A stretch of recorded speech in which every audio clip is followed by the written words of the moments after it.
পটুয়াখালীর কলাপাড়া উপজেলার নীলগঞ্জ ইউনিয়নের সলিমপুর গ্রামে রবিবার ভোরে অনুষ্ঠিত হবার কথা ছিল দুটি মহিষের লড়াই দেখতে জেলার বিভিন্ন স্থান থেকে হাজারো মানুষ উপস্থিত হন।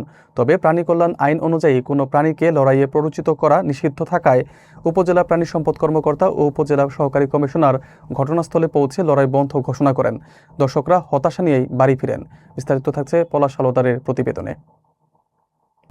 পটুয়াখালীর কলাপাড়া উপজেলার নীলগঞ্জ ইউনিয়নের সলিমপুর গ্রামে রবিবার ভোরে দুটি বিশাল দেহের মহিষের লড়াই আয়োজনের প্রস্তুতি সম্পন্ন করা হয়। মহিষ দুটি হাজির করেন স্থানীয় মুজিবুর ফকির ও সোহেল মীরা। লড়াই দেখতে পটুয়াখালী সহ পার্শ্ববর্তী এলাকা থেকে হাজারো উৎসুক মানুষ উপস্থিত হন। স্থানীয় যুব সমাজ এই আয়োজনের দায়িত্বে ছিলেন।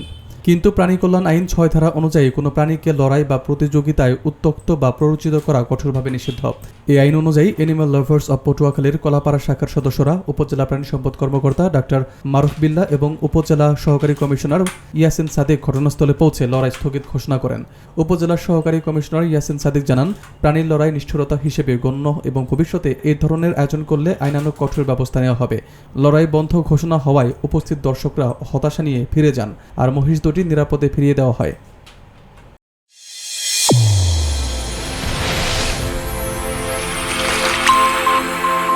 চ্যানেল A1 হৃদয়ের স্পন্দন।